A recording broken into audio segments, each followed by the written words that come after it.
it's me, Masita. Assalamualaikum warahmatullahi wabarakatuh. Salam olahraga.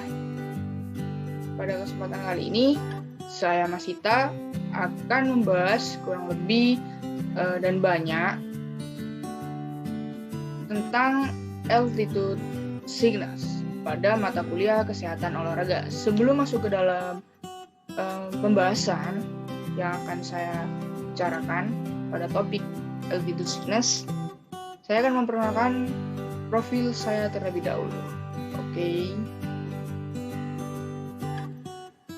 Nah, nama lengkap saya Masita Dewi Aulia, NIM 129 dari kelas 2015D, dari jurusan Pendidikan Kesehatan dan Rekreasi, Prodi Ilmu Keolahragaan, Fakultas Ilmu Olahraga Universitas Negeri Surabaya.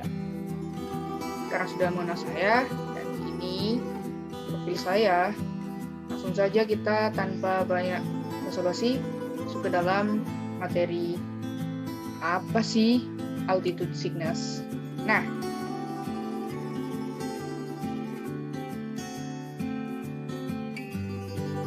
apa sih altitude sickness? Altitude sickness merupakan suatu kondisi di mana tubuh manusia akan merasa tidak normal ketika berada di tempat ketinggian. Altitude sickness atau mountain sickness terjadi ketika tubuh tidak mendapatkan cukup waktu untuk beradaptasi dengan perubahan tekanan udara dan juga kadar oksigen. Pada ketinggian lebih dari 1.500 mdpl atau meter di atas permukaan laut, tekanan udara mulai menurun dan juga oksigen makin menipis. Itulah sebabnya mengapa seseorang ketika berada pada ketinggian harus memberikan waktu bagi tubuhnya untuk beradaptasi. Itu teman-teman. Selanjutnya, yang perlu kita ketahui juga tentang altitude sickness. Seberapa umumkah di masyarakat atau di umum publik tentang altitude sickness? Nah, saya akan menjelaskan seberapa umumkah altitude sickness. Perlu diingat, teman-teman, berdasarkan statistik, setengah dari jumlah manusia di muka bumi ini, baik pria maupun wanita, dapat mengalami altitude sickness, khususnya ketika pada ketinggian 2.400 meter di atas permukaan laut atau tingkat mdpl. Kondisi ini juga lebih lumrah terjadi pada orang-orang yang memiliki gangguan paru-paru dan juga terbiasa tinggal di daerah daratan yang rendah. Kemudian sehingga merasa tidak terbiasa dengan kondisi tekanan udara dan juga oksigen yang ada di daerah yang tinggi, seperti itu. Kemudian, dan perlu teman-teman tahu juga ada beberapa jenis altitude sickness. Oke.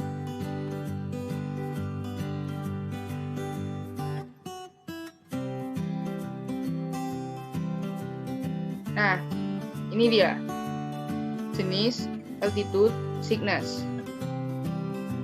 Ada 3 jenis altitude sickness. Yang pertama yaitu acute mountain sickness atau disingkat AMS, yaitu bentuk altitude sickness yang paling ringan dan yang paling sering terjadi. Kemudian yang kedua ada high altitude sickness cerebral edema atau kita singkat dengan HACE, yaitu suatu kondisi di mana penumpukan cairan di otak menyebabkan otak membengkak dan tidak berfungsi secara normal.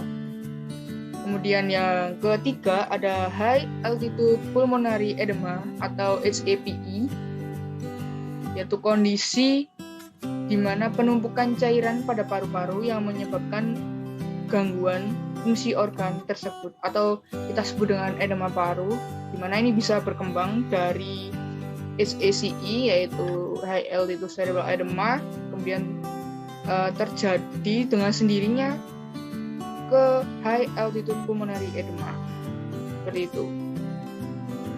Karena kita sudah mengetahui jenisnya, langsung saja kita harus mengetahui apa penyebabnya.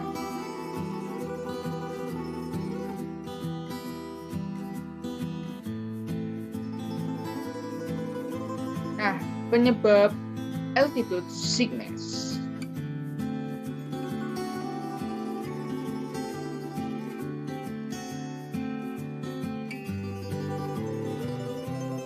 Ada beberapa penyebab altitude sickness. Altitude sickness sendiri bisa terjadi ketika seseorang berada di ketinggian lebih dari 3000 mdpl. Pada ketinggian tersebut, tekanan udara akan semakin menipis.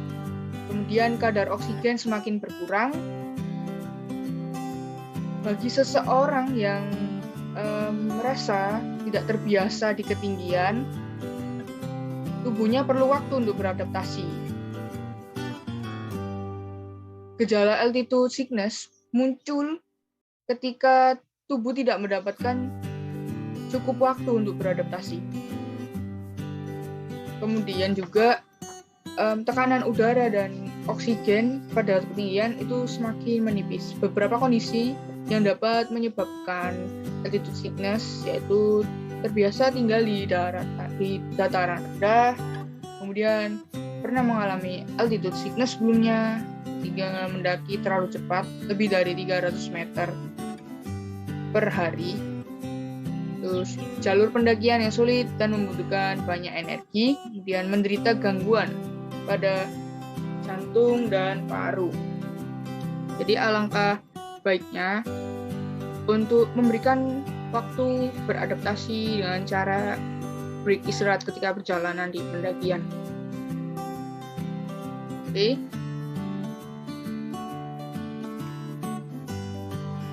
Nah, berikut ini gejala umum dan gejala yang pada kasus yang parah.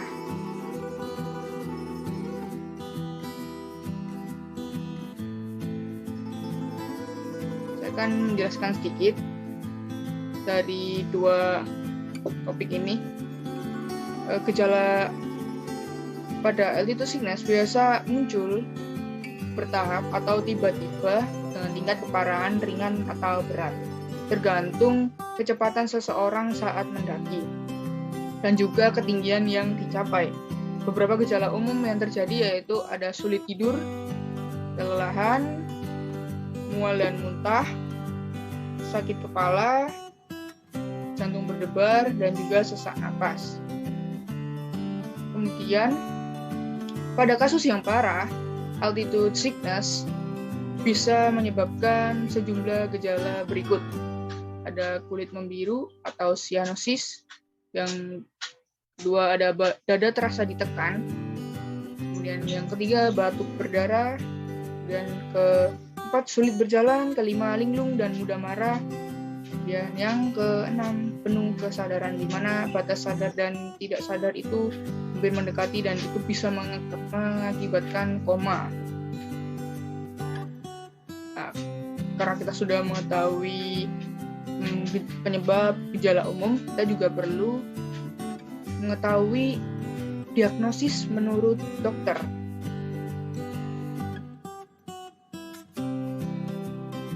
Nah, diagnosis altitude sickness.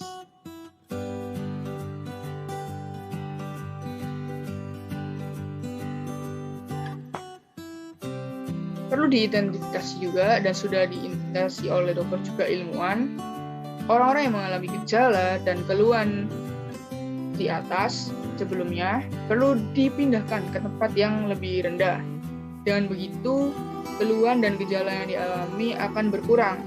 Altitude sickness dapat didiagnosis oleh dokter dengan menanyakan gejalanya yang dialami penderita dan melakukan pemeriksaan fisik, termasuk memeriksa suara nafas menggunakan stetoskop. Pada penderita altitude sickness terdapat penumpukan cairan di dalam paru sehingga akan muncul suara nafas tambahan yang tidak normal. Jika gejala yang dialami penderita tergolong parah, dokter akan melakukan CT scan dan MRI untuk melihat kemungkinan adanya penumpukan cairan di otak pasien. perlu diketahui juga teman-teman, diagnosis ini harus berdasarkan keterangan dokter dan juga ilmuwan-ilmuwan. Nah, kemudian yang harus diketahui yaitu pertolongan pertama pada altitude sickness.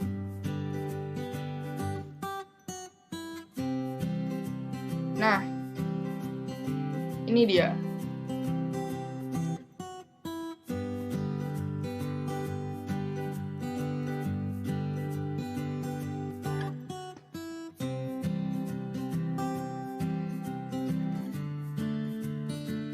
Harus diketahui pertolongan pertama pada altitude sickness. Sesegera mungkin turun atau bawa penderita yang mengalami gejala altitude sickness ke ketinggian yang lebih rendah. Penting untuk diingat, jangan mencoba mendaki lebih tinggi lagi meskipun gejala yang dialami sudah tergolong ringan. Sambil membawa penderita turun ke ketinggian yang lebih rendah, langkah pertama atau pertolongan pertama yang dapat dilakukan yaitu longgarkan pakaian dan beri ruang agar penderita bisa bernafas dengan leluasa, dengan bebas, tidak merasa dirinya dikepung atau dikerumuni. Kemudian yang kedua, pastikan penderita minum banyak air agar tidak kekurangan cairan dan tidak rasa dehidrasi. Kemudian yang ketiga, berikan paracetamol atau ibuprofen untuk mengatasi sakit kepala. Nah, apabila penderita mengalami gejala sakit kepala, boleh diberikan terlebih dahulu. Kemudian yang keempat, jangan memberikan minuman beralkohol atau obat tidur kepada penderita. Nah, seperti itu. Jika penderita sedang berada di gunung dan kondisinya tidak memungkinkan untuk turun, hubungi petugas evakuasi atau tim SAR yang berjaga di gunung, ranger di gunung juga untuk membawa penderita turun. Sambil menunggu pertolongan datang, jaga suhu penderita altitude sickness agar tetap hangat, batasi aktivitas fisik penderita, dan biarkan ia beristirahat. Gunakan portable hyperbaric chamber atau kantung udara portable yang bertekanan tinggi atau biasa disebut dengan sleeping bag, atau juga matras emergency bila alat ini tersedia dan apabila ada teman atau petugas yang terlatih dalam menggunakannya. Segera bawa penderita ke dokter bila gejala berlangsung setelah berada di dataran yang lebih rendah. Meskipun gejala tersebut ringan maupun berat, alangkah baiknya tetap selalu membawa penderita altitude sickness ke dokter untuk segera ditangani.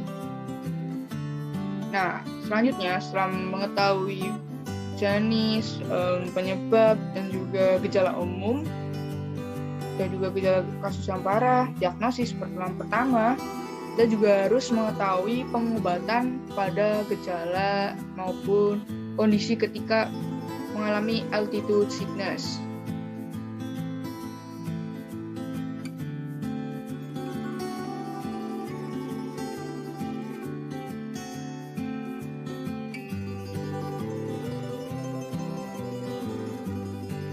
Pengobatan altitude sickness itu ada acetolazamid, dexamethasone, nifedipine, penghambat fosfodiesterase. Nah, beberapa nama obat-obat di atas ini merupakan yang dianjurkan oleh dokter. Mengapa? Karena gejala altitude sickness biasanya akan mereda setelah turun pada ketinggian 300 hingga 600 meter, lebih rendah dari ketinggian sebelumnya. Pada sebagian kasus besar, gejala akan hilang sepenuhnya dalam 3 hari. Pada altitude sickness parah atau jika terjadi HACE atau HAPE, terutama pada ketinggian di atas 1.500 mdpl, penderita harus turun ke ketinggian di bawah 1.200 mdpl dan mendapat pertolongan medis.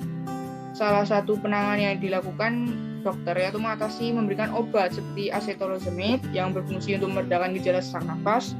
Kemudian ada dexamethasone untuk mengurangi pembengkakan di otak. Kemudian ada nifedipine untuk meredakan nyeri dada dan sesak nafas.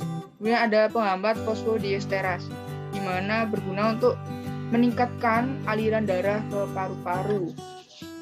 Selain obat-obat di atas, dokter juga akan memberikan alat bantu nafas dan terapi oksigen untuk meredakan gejala altitude sickness. Seperti itu, teman-teman.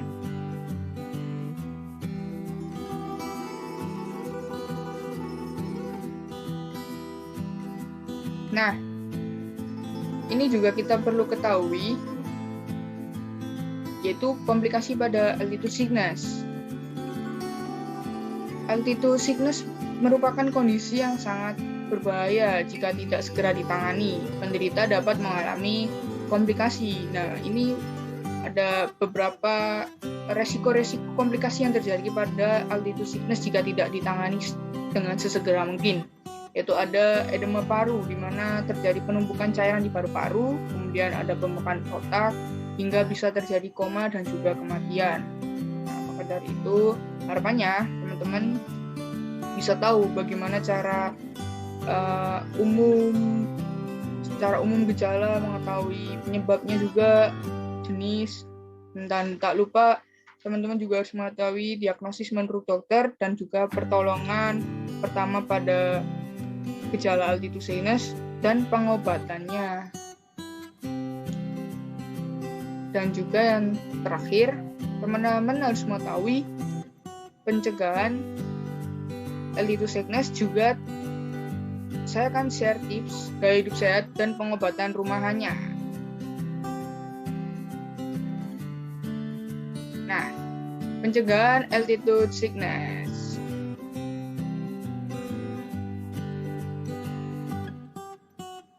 Jika ingin mendaki gunung atau pergi ke dataran tinggi, sebisa mungkin mengetahui dahulu ketinggian daerah yang akan dikunjungi. Cari tahu apa saja gejala altitude sickness dan penyakit yang lain bisa terjadi, beserta pertolongan pertamanya. Bila sudah menyadari gejala lebih awal dan gejala tidak hilang setelah 24 jam, segera turun ke ketinggian yang lebih rendah agar gejala tidak bertambah parah. Cara terbaik untuk mencegah altitude sickness adalah dengan aklimatisasi, yaitu memberikan waktu bagi tubuh untuk beradaptasi dengan kondisi ketinggian dengan cara beberapa berikut ini. Yang pertama yaitu lakukan pendakian secara bertahap, tidak lebih dari 300 meter per hari. Yang kedua, istirahat 1 hari tiap mendaki jarak 600 meter. Lakukan istirahat secara berkala, memberikan waktu pada tubuh jika mendaki gunung dengan ketinggian lebih dari 2.400 mdpl. Jadi sebisa mungkin mengatur manajemen waktu dan manajemen perjalanan ketika akan mendaki gunung dengan kategori ketinggian yang tinggi. Kemudian lakukan latihan yang cukup sebelum lakukan pendakian gunung dan pastikan teman-teman mampu dan sudah berlatih menuruni gunung dengan cepat. Biasa yang dianjurkan yaitu latihan kekuatan kaki agar lebih confident ketika mendaki gunung, dan juga bisa menggunakan bersepeda atau berenang, bisa juga dengan jogging. Kemudian banyak minum air putih untuk mencegah dehidrasi dan makan makanan dengan kandungan karbohidrat yang tinggi. Dan kemudian ada jangan merokok, jangan mengonsumsi minuman beralkohol dan berkafein, serta jangan menggunakan obat tidur ketika saat pendakian berlangsung. Kemudian yang terakhir, lakukan pemeriksaan kesehatan dokter sebelum melakukan pendakian di gunung, terutama jika belum memiliki pengalaman mendaki gunung. Karena ada beberapa gunung yang menyarankan pengunjungnya atau pendaki untuk membawa surat keterangan sehat. Jadi sebisa mungkin ketika memeriksakan kesehatan, kita juga harus tahu kondisi tubuh kita. Kita harus tahu apa yang kita alergi obat atau tidak. Kita harus mengetahui sebelum-sebelumnya. Seperti itu.